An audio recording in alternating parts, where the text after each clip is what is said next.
and salutations, online world! I am Dr. Sylveon, and due to the overabundance of requests, I am finally playing the 2018 hit game, Among Us. That popularity peaked in 2020 and is now mostly seen as a referential joke in the year 2022. And I'm going to bank on that, because by God, am I desperate for entertaining people. Yeah! So, let's open up a lobby and let's head on over to the Monotone Town Discord server. And now we wait for them to come flooding in. Hey, what's going on? Wow, there's finally someone in here. Hey, is my You guys mic ready on? to do some Who's there? scrolling? Who's there? State your name. No, guys, I just want to play the game normally. Hello, guys! You guys ready to Heck? play Your something? mic, there's something wrong Are with you your in a mic. cave or something? There's no furniture in my house! You don't have any phone? Yeah, who doesn't have furniture? Wow, playing silly games, aren't we? It's Among Us! I've never heard it before! It's kind of It popular. used to be popular. It's a game that Imposter, it's a game that romanticizes blending in and being a secret killer. Whoa!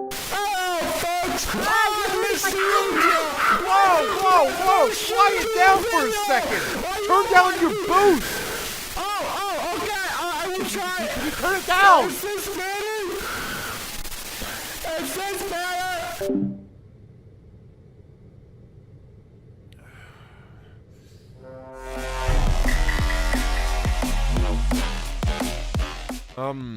I guess I gotta do some tasks. No, I should probably keep an eye out if anyone's acting distrustful.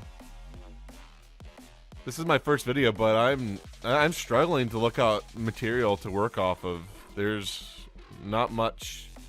Oh my God! Finally, something to gawk about. All right. Fennekin, no! When did Fennekin join? I Didn't think hear her mic's muted. Do we have any leads? Hey, how do you get rid of the unregistered Hypercam 2 watermark? All right. I Vote would out say we could. Bulbasaur. Vote out Bulbasaur. No, we don't have any leads right now. Do we have any what? leads? Vote did I out do? Bulbasaur. Vote him out because he's acting like a noob. I didn't do anything though. No, why would you do that? I know it's bad to assume from past experiences, but I'm gonna keep an eye out on Mudkip. What? I'm experienced. Mudkip, how could What you? motivates a Pokemon to sabotage? Oh, perfect. I've been waiting for this moment. No! Mudkip! Guys, guess what? I saw Chessman near the body. He's guilty. No, he's lying! I saw Sylvia pop out of the vent! And you sat there and watched Mudkip die.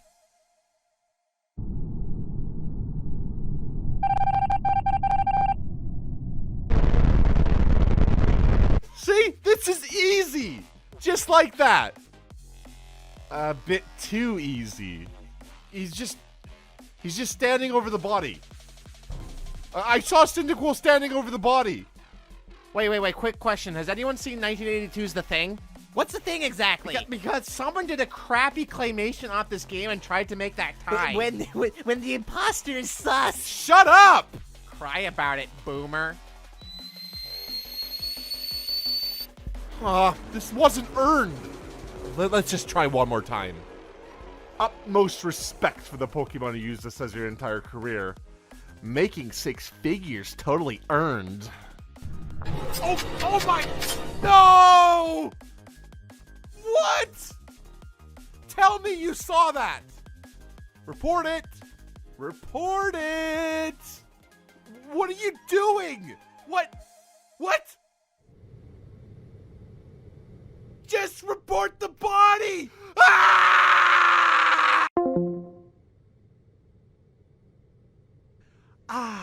Thank you. YouTubers piss me off. Yeah, now let's play for real.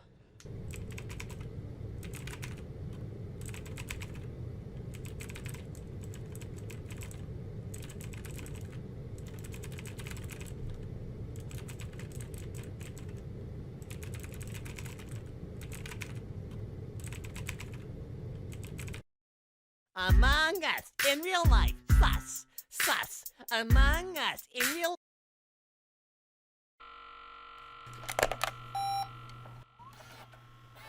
Hello everybody, welcome to this newest iteration of Is It a Good Idea to Boil This? I'm craving some toast, but my stupid toaster is broken, so I'm gonna take my matters into other hands and boil a pot of water to see if I can toast it that way. Now where did I put the piece of bread? Oh, there it is. There it is. Let's put it in there, eh? Oh, it's already starting to feel pretty crunchy, as you can see. So that's the end of this episode. My arm's getting tired because I don't know why I'm holding a bulky VHS camera in the year 2022. But anyway.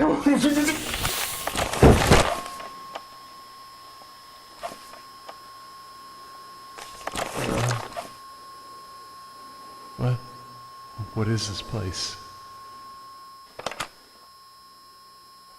My house is gonna burn down, isn't it?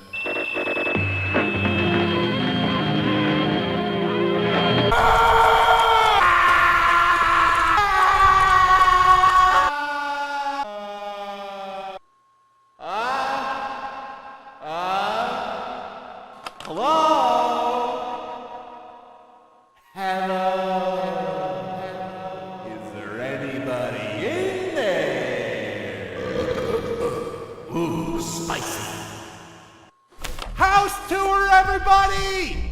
Hey guys, welcome to my wonderful giant house tour with infinite square feet of rooms with no windows. It's quite stuffy in here. I haven't got any furniture here. If I could get stuff down here, that'd be great. I'm thinking of doing some renovations, like building some doors, have a flat screen here, couch, a pool table, air hockey, foosball, maybe some friends to play those things with me, and I'll be golden.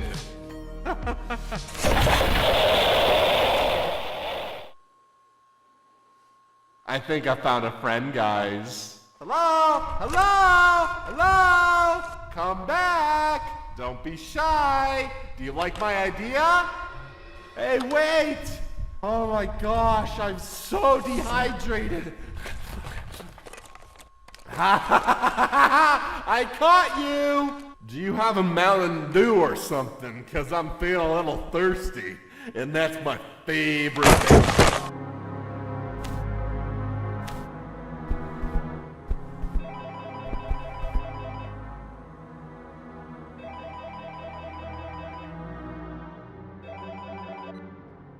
Mother, Father, I finally caught one! Come over for dinner! We've got a soul to feast on! And you know what I told him, right? You know what I told him? I said, this is the reason why you don't backwards long jump into two cleverly placed chairs!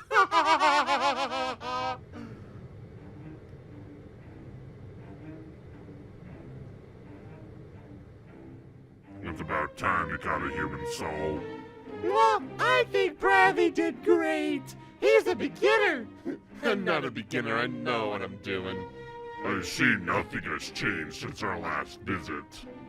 There's like no decoration, no devices, or barely any furniture. Let's just enjoy our dinner. I'm just saying this might be a boring thing for humans to clip into. Run that by me again. There's no visceral reaction. There's no gripping on to the last breath of life. I can tell because this soul is just tired and tangy in my mouth. It doesn't even taste that good. But you're not even eating it from the condiments I provided. You know I don't like mustard! We didn't send you to college just for you to blow all your budget and intelligence and not even take advantage of all— You do not appreciate the art of subtlety! Subtlety? There's nothing here! That's exactly the point! Postmodernism, artists— Stop it! I don't like it when you fight! Isolation is just as freaky. This is legitimately proven to be psychologically damaging! You know Bobby's kid, right? For the individuals that clip out in his area, they fall into a personal hell with fire, brimstone, pitchforks. That's cliched though! Bobby's kid, he's a hack! All he does is steal other demons' ideas! Yeah, but that's not gonna get you far in the career field. This isn't made to make you happy. It's made for the people who no clip to make their lives miserable, not boring.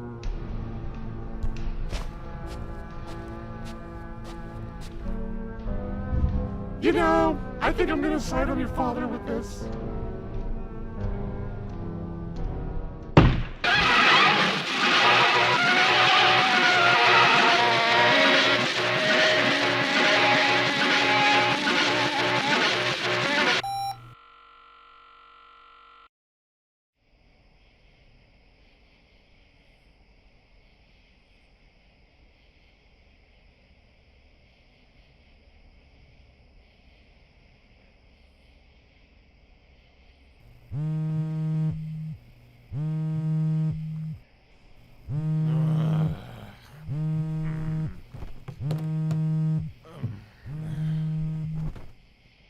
What do you want? Dopo, are you okay? I was until you called. Where are you right now? This is very important. I moved know out, you really remember? need it. Just let me sleep. No, don't hang up the phone!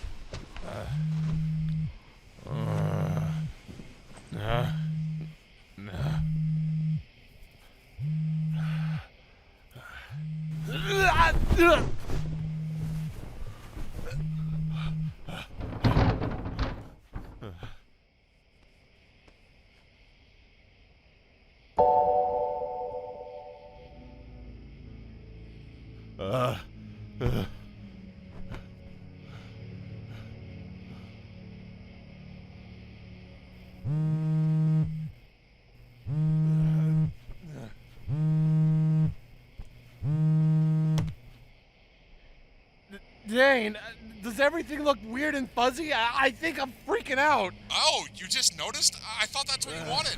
Well, I don't remember anything from yesterday. Well, I definitely do. Oh. That's it, Dane. Take one last look. Today, I'm gonna leave for good. Is it because I didn't make your series? I'm currently writing the pilot for it. Oh, really? I just thought after 4 years you'd be done by now.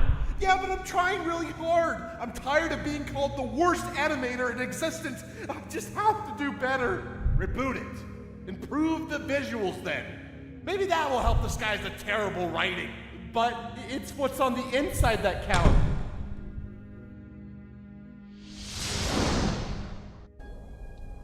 Right, you rebooted me. Well, you sure did it. You went overboard again, so thank you very much. But that's not the thing I'm worried about. I need to know where you are. It's urgent. Just a cheap motel. What, you need me back to film something? There was a mistake with the conversion process. After we got rebooted, there was like a glitch, and it seemed to split our consciousnesses into two. What? What's that supposed to mean? Okay, what I'm trying to say is the lower budget version of yourself still exists.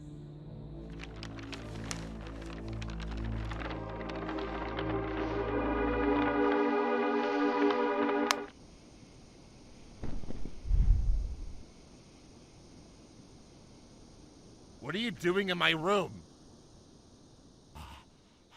Dane, he's still here. What do I do with him? Is he? What is he doing? Explain yourself. Who are you? You have to get rid of him fast. Wait a minute. Are you supposed to be me? Take a wild guess. Yeah, Dane's making a reboot thing. I don't know. So, you're replacing me?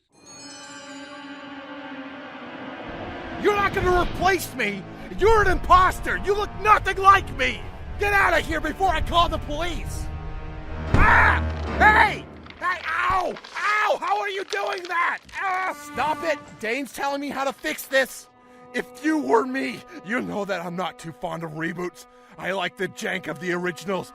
Everything's too polished and corporate nowadays. No personal artist touch or nothing. You are an imposter! God, was I really this annoying? Believe me, after I met my lower budget self, I'm definitely reassessing some things.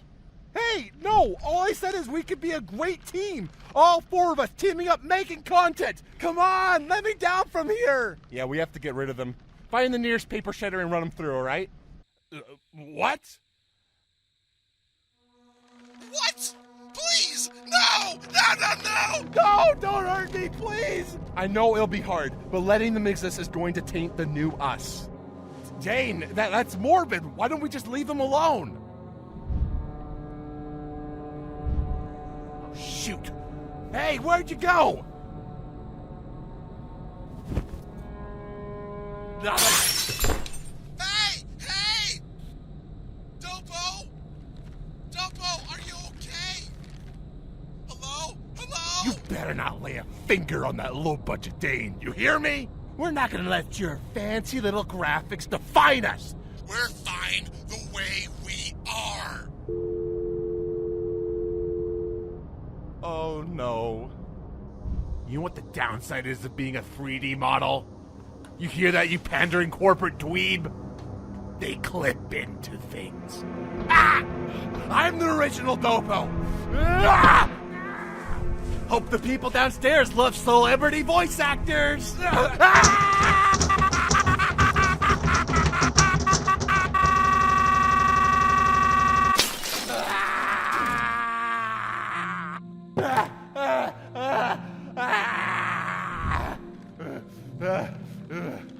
Go ahead! Let me fall! I deserve to go! You think you're better than me, but you're not! I don't want to hurt you! Why did you attack me?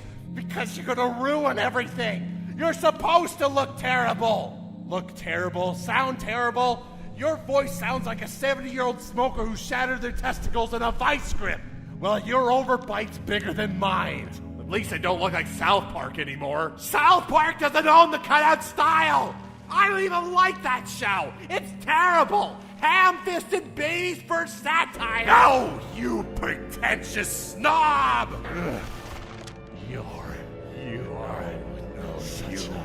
You're so perfect.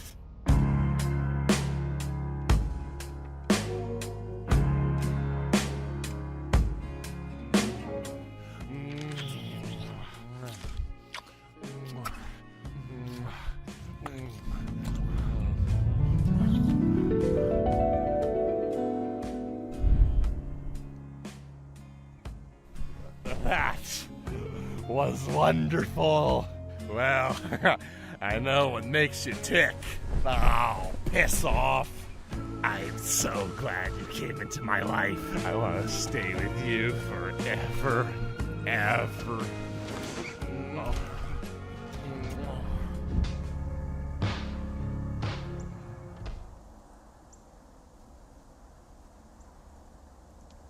Well, keep staring. I don't care.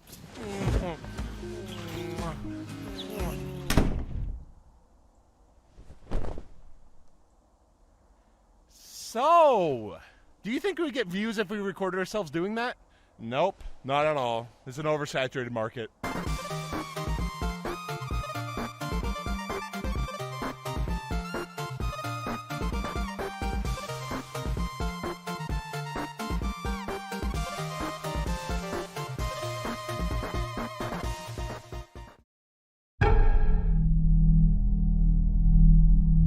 You know what they say?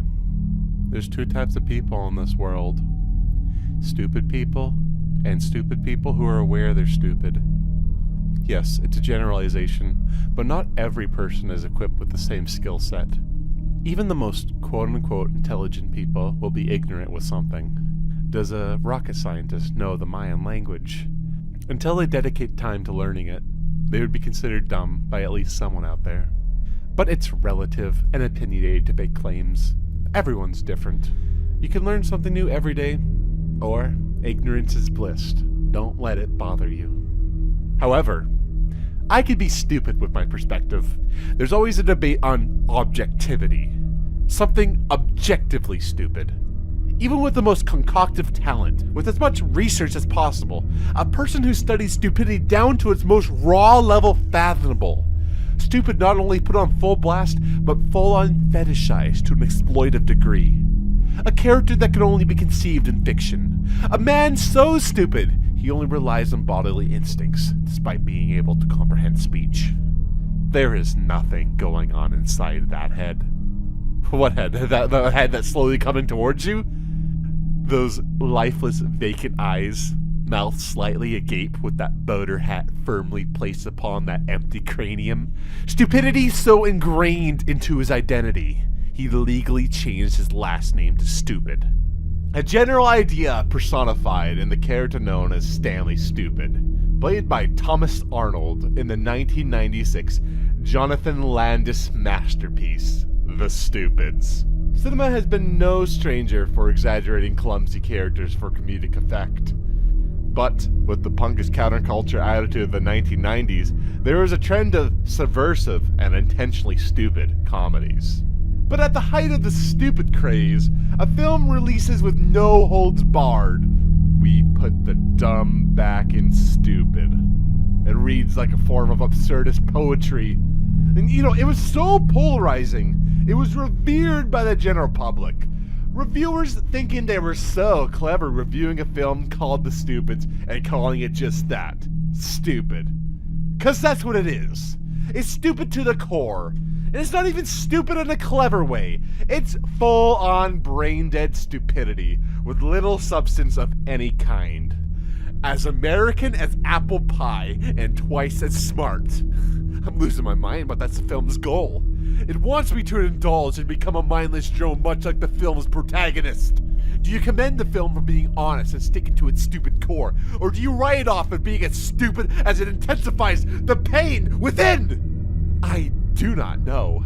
But like all good artistic works, a conflicting opinion makes it worth discussion. But in order to review or experience this thing known as The Stupids, I must become stupid myself. Understand and analyze what little brain activity sparks behind that glazed stare. How low can your IQ be where you can no longer be considered human? The subtle existential dread, thought crossing into his mind where he'll never improve, never get better. He is doomed to be an imbecile for the rest of his life. He can never feel sympathy, remorse, memories of his family, his friends, every person he holds near and dear to him waste away into a flavorless paste he keeps smiling through because a stupid is as a stupid does. Then again, I could be stupid in my observation. In the spring of 1974, a simple children's book series came into fruition, titled The Stupids. The books follow the comedic misadventures regarding a family who always does things the wrong way. They sleep upside down. He puts socks on his ears. The kid mows the carpet. It's simple, introductory, absurdist humor for children. Or an indoctrination tool as it makes a farce out of people who don't fit in society's expectations. And someone from New Line Cinema wondered what it would look like on the big screen. The world is in grave danger. And there's only one family who can save it. I've uncovered the crime of the century. That's what it would look like. The Stupids. And this is what the box office turnout looked like. But even despite lifting a majority of the jokes directly from the source material, this film in no way encompasses the spirit of the books. The simplicity and innocence are gone, and all we get here is a disturbing character study of a man driven to his breaking point. Because there's a difference in being stupid and having unresolved mental illnesses. Since this movie's a bit obscure, let me give you a quick overgeneralization of the plot. After accidentally leaving the trash out on their curb, the Stupids family has their garbage stolen from them! Oh no, someone's stolen our garbage again! And Stanley vows on his life to get it back. The plot spirals out of control with theories of government conspiracy, excessive mental gymnastics, and wacky misunderstandings. I'm calling from the police station, Mrs. Stupid. We, have your children here, ma'am. Oh my God, it's true! The police have kidnapped my children! Yeah, first off, I wouldn't call this stupid. The signs of deteriorating mental health are right here. Observing the house they live in, which basically looks ripped straight out of a cartoon, looks perfectly clean. No hoarding is currently taking place. Yet. Once it's in Stanley's hand, he owns it forever. And yeah, both him and his wife seem very upset about it. They're only starting to have this attachment problem now. Oh, I left the trash out overnight. Mrs. Stupid is stuck in her weekly routine and hasn't adapted to their new way of thinking. They want to get their garbage back because they want to get their garbage back. Stanley Stupid doesn't need excuses. Whatever. So he sets up a decoy trash can in his front lawn to see if anyone would take it. And not including the opening credits, 90 seconds into this movie, we are already kickstarting the plots. What in the world? I don't know any garbage trucks that come out at night or go to the same block literally the next day, or garbage men that wear gas masks. The film's rules aren't established at this point. And once it is, it's not consistent in the slightest. Maybe it's supposed to disorient the viewers, much like Stanley's descent into complete madness. I've lost it. Especially with this clever scene here, where in Stanley's attempt to chase the garbage truck, he passes off the chance of falling behind in a car, instead settling for a pair of rollerblades, as rollerblades have more wheels than a car. See, this shows that he's capable of simple mathematics and can recognize basic problem solving. However, the answer is completely wrong. It's like a child doing the tall glass experiment. It's recognized in psychology circles for a young developing mind. 2 cups of water of equal or less of value are placed in front. Which has more? The child answers the obvious one. But it's not until the one with less water is poured into a taller glass where the child answer changes, despite it happening right in front of the child's face. Will we call the child stupid if we recognize that as normal behavior? No! With mental regression, we get memory loss, motives and opinions that change on a whim. Even intelligence can get confused and impair rational thinking. This impairment ends up bleeding into his personal life, because the next day, Stanley's offspring are finally introduced. Buster and Petunia Stupid, both who are clearly worried about their guardian's absence. And you know what? They're also suffering from mental health issues too! Cause the first conclusion these kids jump to is that their father has been kidnapped. I got up early to walk my fish and he was already gone. He's been kidnapped. Someone malicious came in the night and is maliciously trying to attack your family. But memory blanking from the possible dyslexic child, I can relate, ends up writing a note easily misinterpreted by the mother. Jumping to conclusions or even simple misunderstandings is actually a running theme in this film. Not only did Stanley do this with the garbage the day prior, with each misunderstanding, it's always interpreted as negative. For one reason or another, this entire family is paranoid. They think that the world is out to get them and everyone's watching their every move. Yes, stupidity is usually portrayed as being more clueless, but usually clueless in a sense of ignoring danger. This family sees everything as a possible threat. Even the glimpse of a simple crossing guard spirals into an erratic frenzy. For example, once Stanley finally gets to the garbage dump, he disguises himself as a bush. Though a failed attempt to properly hide himself, the possibility of potential danger is sensed, and he tries to avoid it. Poor fools thought I was a bush. While at the dump, Stanley accidentally stumbles across a real government conspiracy. It's there where he observes the military is secretly... I don't know, it really isn't clearly specified. Something about weapons. Our country refused my promotion, Lieutenant. They have only themselves to blame now. Oh, because he didn't get a promotion. It's just to prove something. Okay, so the villains are unhinged as well. But surprisingly out of character. Seeing this, Stanley ditches the bush costume and greets the general for being there. Yes, these are pretty much the most dangerous people in the movie. They serve the role as the antagonists of the film, but Stanley's completely unfazed. In Stanley's head, the military themselves are the only people Stanley will trust other than his family. And no, they want him dead. Stanley doesn't even realize that. But it begs the question, what brainwashing did the military do to Stanley for him to trust them? Considering Stanley owns a house and managed to support a family, makes you think that this mental illness isn't hereditary, but instead stems from a traumatic experience. Stanley is indoctrinating his family with these beliefs out of complete concern of their safety. Being brainwashed by the media is one thing. Another thing is repressing trauma so deeply you start to develop absurdist delusions. Something broke this man. Something broke this entire family. Surprisingly, with all this baggage, the film downplays its thematic elements. The editing and music give the movie a more lighthearted tone. There's clear mental distress in our main cast. Like, they're so distressed, they're even talking to themselves. Note to self. I must buy handheld tape recorder. Then I will no longer be speaking into the garage door opener. I've uncovered the crime of the century. Breaking the fourth wall is a storytelling style. Sometimes it's for comedic effect, sometimes it's to convey information to the audience. But in real life, people don't usually talk to themselves when no one's around to hear them. They think about it. Well, take a look at this. In the next scene, there's a point where we hear exactly what Stanley is thinking about. Strange indeed are the workings of fate. How could I have known that today I would wander into the jaws of some kind of supercrime? Including this tidbit of information, the film establishes inner monologues as a storytelling device, meaning the muttering to oneself. Perhaps they do believe they're talking to someone, even if it's all on their head. The paranoia is developing into symptoms of psychosis and possible schizophrenia. Like, there's a clear meltdown taking place right here, and the military is all like... And very, very smart.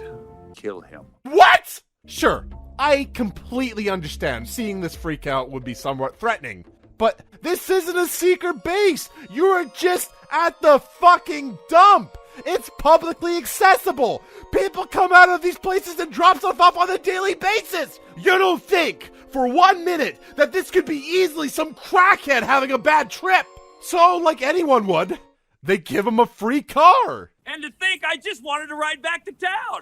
And they will attempt to kill him on his ride home? I know that the film is trying to screw with my mind, but it's working a little too well. But in classic cartoony slapstick fashion, Stanley unintentionally outsmarts the bad guys trying to kill him by unintentionally killing them himself. Actually, not just Stanley and the bad guys. The other family members cause damage too. Not to bad guys though, but to just innocent bystanders. Yeah, that woman's fucking dead now. These characters aren't just threats to the bad guys, they're threats to society as a whole. They're too stupid to feel empathy or remorse. They don't even realize what they're doing. And after causing possibly thousands of dollars in property damage, we cut to outer space randomly, and there's aliens in this movie. And they swear on an oath to kill Stanley Stupid just because a random newspaper said aliens pilots pick nose? And no, this is not a fantasy sequence, by the way. These aliens actually exist in the film's universe. I'd say this movie is unhinged, but it's even more unhinged is that they set this up, created these funky costumes, just to have them disappear for the rest of the movie, only to come back for a quick gag before the credits, where Stanley, of course, doesn't notice them and ends up outsmarting them without even looking, just like everyone else in this goddamn movie. It's the same joke. And you know, this is too jarring of a plot point to discard, which reminds me, I also forgot to mention something just as jarring. Probably the number one reason not to watch these films under the influence. These claymation things are creepy. They rarely show up in the movie, and when they do, they demand the viewer's full attention. Now, if you remember the Stupid's book series, if you look at the illustrations, there seems to be members of the Stupid family you might have not known about. They're cat and dog. They translated the cartoon design from the books to near perfection. But what doesn't leap to the screen is the context of these pets. In the books, you can easily point out that they do background work. They tend to be the ones that help out the Stupids when they fumble around and mess up. In the film, they barely do anything. They're just kind of there to vibe, you know? The dog gives them the keys at one point. That's it. Who knows? Maybe they do background work off camera. Maybe they do Stanley's taxes or some shit. He wouldn't know what that is. He seemed to have forgotten what a garbage truck was. Something tax money pays for. Oh, something that wasn't forgotten, though, was Stanley's backstory. Are we finally going to find out what drove him up the wall? Stanley Stupid was a courier for the U.S. government. I mean, he's still misunderstanding what his job entails. But oh wait, paranoia finally strikes him after he finds a letter that looks different than the others. Return to sender. Stanley, who believes this to be a living being, goes and asks his boss, who doesn't even bother correcting him. What is it now, Stanley? Seems like an incredible amount of letters are being delivered to somebody named Sender. Who is this Sender? Lazily, they ignore his paranoid ramblings, not knowing that Stanley will soon create a giant fantasy scenario in his head where he convinces himself Sender is an evil demon from hell, played by Christopher Lee, set on world domination, not only to steal all the world's letters, but steal everyone's garbage too. Rob an entire nation of its garbage. And since the stupids recluse themselves from the outside world, everyone else in the world is in on this as well, with the complicated mental gymnastics saying that everyone and everything is collaborating with this sender guy. This random waiter at a Chinese restaurant, he's in on it. The crossing guard who doesn't even have a line, they're in on it too. Stanley Stupid has discovered our secret. At last, a foe worthy of matching wits with. I like how this is framed as a ridiculous fantasy sequence, while the aliens aren't. This is only established so Stanley can be the savior of his own story. He'll repeat it so much in his head, he'll start to believe it. Perhaps this possibly triggered in his mind from a neglectful childhood, as he never got the proper validation. He personally doesn't like his trash being stolen, and wants to prevent his pain and anguish to be pushed onto other people. Even if getting rid of curbside pickup would be detrimental for many involved, especially the environment, the gesture is greatly appreciated to help out his fellow man in an act of selflessness, while someone with a lower IQ would be more interested in being more self-serving. Let me jump to another part. The area of the film where Stanley's captured. He's tied to a chair and the military general attempts to intimidate him. Confusingly enough, Stanley does not look distraught. Did they drug him? He looks like he's on heavy stimulants. He's just smiling away, even though they're about to shoot him. Stanley has not made these faces in other scenes. However, in intense, stressful situations, depending on the trauma, one might dissociate heavily, overriding the current situation in their heads to avoid emotional distress. One might continue to smile, keep up repetitive actions like flapping hands or speaking a phrase. Another tragic dissociation happens in the planetarium scene, where the family's reunited and searching for Sender. And since it's dark, Stanley believes that he and his daughter had died. One false move and we could end up dead. Oh my God, it's happened. You might laugh at it, but I think of it as something tragic. A possible moment of disconnecting himself. A meditative stance. Stanley's long desire is to be at peace. Away from the stressors of life is probably why he welcomes death with open arms. Any attempt to keep the mind at peace. Stanley is not a confrontational person. While he's alone, he makes judgments that everyone's out to get him, but actually interacting with people face to face is a different story.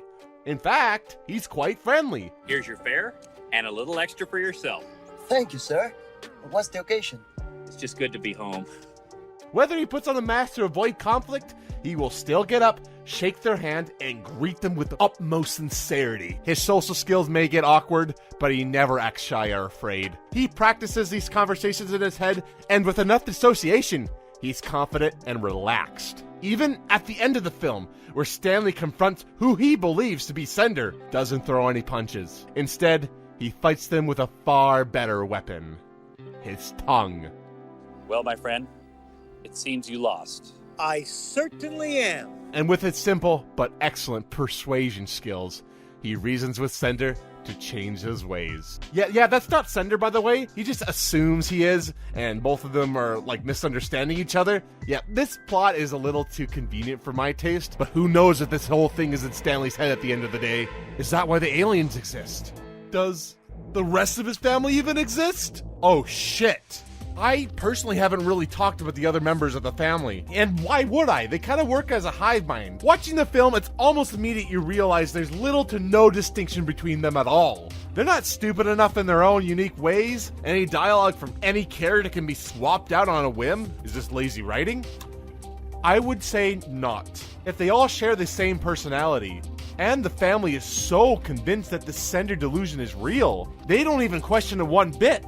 Even in Stanley's weird fantasy sequence, Stanley was aware about the Chinese restaurant that his kids went to, or the crossing guard that his wife saw. They were all in the Sender flashback, something that he concocted himself. Let's head back to the planetarium scene, where Stanley laughs to himself at the idea of his wife dying in a fiery car crash. Don't worry, honey. They'll be joining us soon enough, the way your mom drives. Could that really have happened? Is that why he wants to die so much? But accepting death is far different than wanting it to happen to you. Primal instincts kick in, and Stanley has to survive. After the military attached a ticking time bomb to the car they gave him, Stanley experiences a near-death situation. He only got out of the car trying to squash a bee that showed up on a steering wheel. Out of complete coincidence, he saved his life. If he didn't decide to do that, he would have been dead by now. just like his wife. It's a shock to the system, and even though he may brush his close call off like nothing, new mental scars arise. Not even 5 minutes later, the next time he enters a car, he forgets how to drive it. The previous scene he drove with no effort, but now he freezes up as a fresh slab of PTSD kicks in. What if his own car explodes too? Oh my God! And after he tries to kiss the engine better, in an attempt to stall the drive until his mental state can take it, something revolutionary happens. Wait a minute, what am I doing? I cooked up some insane conspiracy theory and put myself in the middle of an illegal weapons deal with some of the world's most dangerous men. I've risked my life and the lives of my family in a scheme that makes absolutely no sense at all. It doesn't last for long, but this 10 seconds changes the entire trajectory of the whole film. Wait, what am I doing? This mental breakdown is out of his control. He's self-aware of what he's doing is not right, and yet he continues to act it out. It isn't until he resorts to shock therapy where he bounces back to his true self. How is it possible for a storyteller to write a character so tragic, so deeply affecting? Even with my analysis, I am doing it a disservice, and it's only tragic if you've seen the film before. You all know what I'm talking about. As well, if you've seen the movie, you might have realized I haven't talked about its most iconic scene. And yes, I have saved the best for last. With all this information that I've been telling you, it all comes flooding down to this very pivotal moment. With the second act, there's really no stakes to be had. The stupid family's bumbling around different set pieces, different buildings. One of these buildings being a television station. There's a little bit of skits with different talk shows, but one last talk show shows up. This isn't just any type of talk show. This is something I would call the stupidest form of entertainment known to all of humankind. Even stupider than the movie we're watching right now. A television show that exploits mental illness for entertainment and profit. You know, your Dr. Phil's, Jerry Springer's. It's all spectacle to see someone losing their minds. You know those let people enjoy things where every taste of entertainment is subjective? I 100% stand by that. There's only one condition. Do not make it this. Even Stanley Stupid, which the film constantly pokes fun at, is portrayed as the dumbest clown on planet Earth. When he's thrown onto the show, he doesn't answer the question with sincerity. Instead, he makes a farce out of it and trolls them. I'm my own grandpa. You're your own grandpa? Many, many years ago when I was 20. Stanley breaks out into a gut-wrenching musical number of his own iteration of I'm my own grandpa. Was this where the trauma stemmed from? Too much family marrying in, making him his own grandpa? Does he consider himself his own grandpa for how much his parents relied on inbreeding?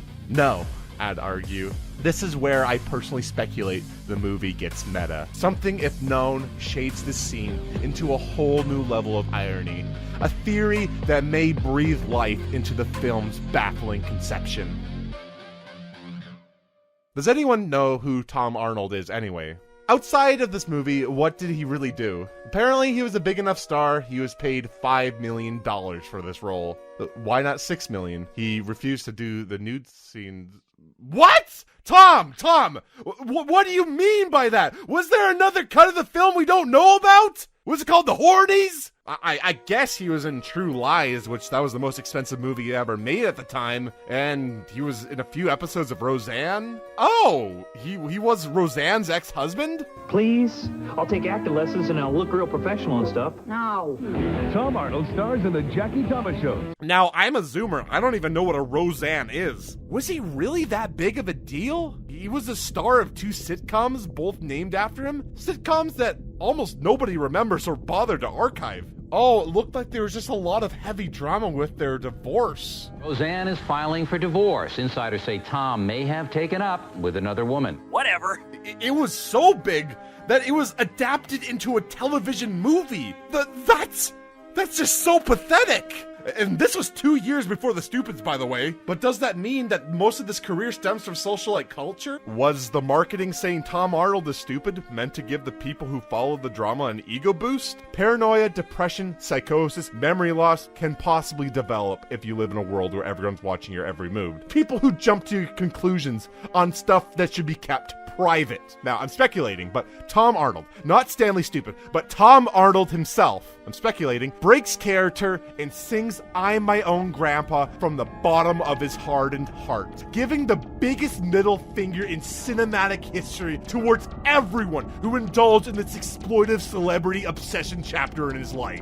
Finally, the audience is under his control. They're the real ones being played. Except this guy, he's out of sync, but he corrects himself. I'm My Own Grandpa is sung with such sincerity and clarity. There's malice seeping through every syllable that passes through his lips, and he's enjoying every second of it. This might be a fictional movie, but a fictional movie where he managed to get the last laugh.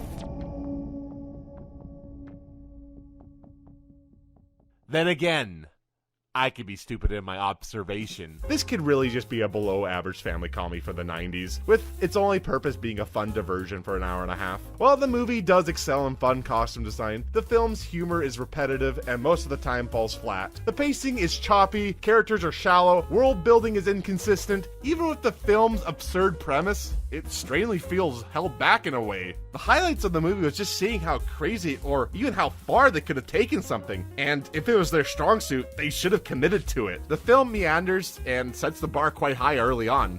It definitely dips and loses steam near the middle area, and it doesn't really recover, making it pretty uneven and underwhelming as a whole. The Stupids as a whole isn't very good. In fact, I'd say it's quite bad. Oh no. But I don't think I would ever forget it. The existence of the film is already funny on an ironic level, and I'm sure we all have one of those movies that's fun to rip on and make jokes about, but after doing that for so long, unironic love and passion start to develop. I'd even go as far as saying a full-on obsession develops. A piece of media that came across so baffling, it started to cloud my thinking, consume my personality. Hell, I spent a year on and off the script whether I liked it or not. I had to get the word out, because the more I dug into this thing, the more parallels I saw comparing it to my own life. Much like an avant-garde piece of cinema, it may not be fun to watch, or even intentionally a chore to sit through, but it manages to sustain a lifelong impression. It may be funny to break down these flaws, ironically praising it as some sort of deeper masterpiece, but it's not. The film had played me. The film is actually really stupid. The film is spouting nonsense, and I was doing the same thing. You can make a movie sound way smarter, or way dumber than it actually is. Because, in the end, it really all is relative.